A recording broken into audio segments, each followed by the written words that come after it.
We are back with another lift today, and we're going to begin with taking this pre. So usually I start off with some flat dumbbell bench instead of just a flat bench press. Usually I just do flat barbell bench as the first exercise when I used to be at the home gym.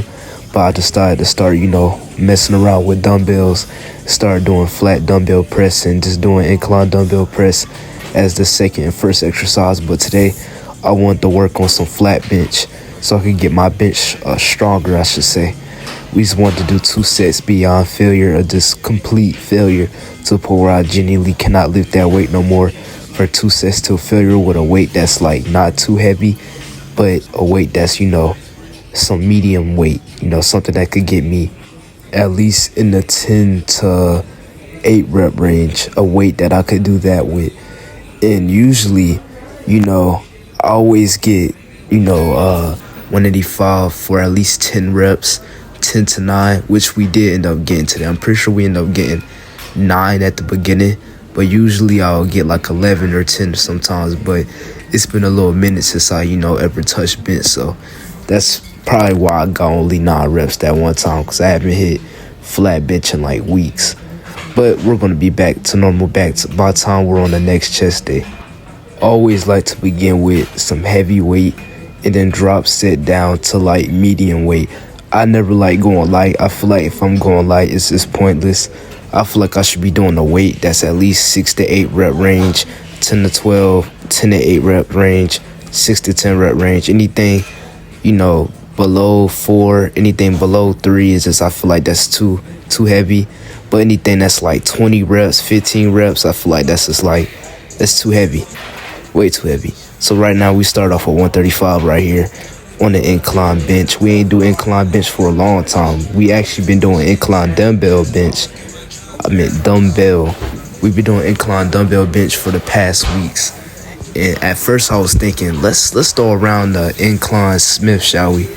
But instead of doing the incline Smith, I was like, honestly, why not just do it on the regular incline with, no Smith machine? And I feel like Smith machine incline bench is better for your chest. But honestly, I prefer without it. Like, I like this movement more than the incline Smith machine, which is, I could easily go harder to failure with it. But honestly, I prefer this instead. I wanted to go slow and control with that weight because obviously 135 is light. And I wanted to see how 185 felt. I actually ended up getting it for 1 rep, but I couldn't do any more reps. I know if I wasn't sore, like if I would have started off next chest day, instead of doing flat, we're literally only going to focus on incline movements. So next chest day, I'm going to start off with incline bench as the first exercise, right, for my chest. I think this is going to be on either Sunday. No, it's going to be on Monday. Chest day is going to be on Monday because Sunday, rest day, a recovery day where I just do abs and cardio. I don't really call that a rest day because I still train there. I just do abs and cardio on forearms, which is a way I could still recover. So if y'all want to know my recovery days, on Sundays I just run, do abs, and then train a little bit of forearms here and there. But most of the time I'm always just running and doing cardio and doing abs on that time, basically. Whenever that day comes, when it's a chest day, I'm going to be able to at least hit, I'm guessing 6 reps with 185, at least 6 reps, I'm pretty sure. At least 5 to 6, I feel like it. Because when I hit that incline bench for 1 rep, my chest was already like extremely sore. And for me to be able to hit that weight while being extremely sore surprised me. I feel like if I would have, took longer rest time, I would have been able to hit more reps with it. But I don't like doing that. I feel like the longer I rest in between sets, the more, less sore I would get. And I don't like being like less sore while I'm training. I like being sore throughout the whole training. Even though, I know that I trained the muscle hard enough to the point where it's just, I can literally feel that muscle, tying it up. I can feel that muscle stiff. I can literally feel the soreness in my muscle. After a couple minutes though, like if I'm resting for too long, out of nowhere, that feeling will go away. Like if I touch it, I will feel it, but after like a couple like hours or minutes, like I just don't feel no type of soreness in my, muscle after just taking too much rest. And usually when I take too much rest, that's when my phone either die and because I'm trying to record footage, or something in my camera messed up, or there's something going wrong that I need to fix, and I'll have to fix it before I can record, because I want to record these lifts. I can't just skip the recording. I won't have to worry about that now though, because I fixed it. In the blur situation that we was having, we won't have to worry about that no more. I fixed it. It was really nothing wrong with the camera at all. It was just the way I was positioning the camera, where it was like blurry every single time I tried to flex. So y'all don't gotta worry about that no more.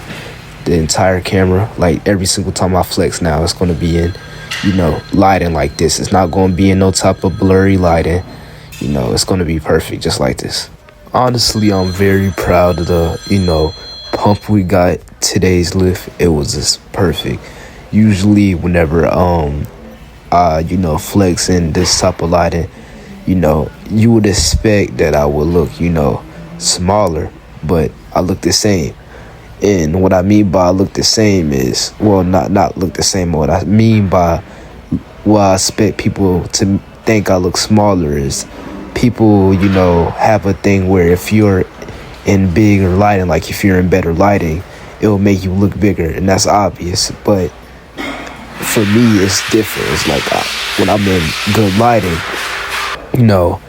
I look the exact same as if I was in bad lighting, or decent lighting or natural lighting. I look the same way.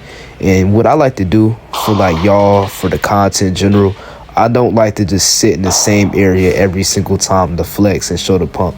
I don't like to give y'all the weirdest angles just to make myself look bigger. I like to step ahead. I like to give y'all natural lighting. I like to give y'all normal lighting. Like right here, this is just like natural lighting. There's no lamp above me, there's none of that. This is what I would look like if I was to go in the locker room and just start flexing. This is what I would look like. But other than that, there's no little special lighting, no special equipment to make me look bigger. This is just natural lighting. And the poses I do, I love these poses. I always do these same poses every single time I lift. Y'all already know that. Well, every single time I get done with the lift, whether it's like a chest day or arm day, etc. Those are my favorite. I wanted to rep out 90 pounds there. I feel like that was mad heavy, so I had to start off with 90 pounds for 4 reps, and then we set it with 45 pounds, and we just wanted to go slow and control and make sure I really get my back as sore as possible. I don't know why, but doing that 90 pounds for 4 reps made my back sore. And I don't know how it did, because I only did 4 reps with that weight. I feel like I was just throwing it around. I wasn't really having the goodest form with that weight. So that's why I always drop down. If I feel like a weight's too heavy, I instantly take it off. I'm not the type of person to ego lift. I feel like if I feel like a weight is too heavy, I'll drop it, make sure it's heavy, but make sure it's not too heavy. Like right here, 45 pounds, it felt heavy, I'm not gonna lie to you. But that's because I was going slow and controlled. If I was doing some speed reps with medium grip, I would have been able to get this weight up way quicker than that. But I don't really care about how fast I go when I'm lifting. I make sure that I'm lifting a weight that's heavy, but I'm able to go more slow and control with it. I just want a weight that's heavy, but I could go slow and control with that weight. The 2 plates here, I could have easily just thrown around 3 plates and some 25s for fast reps, right?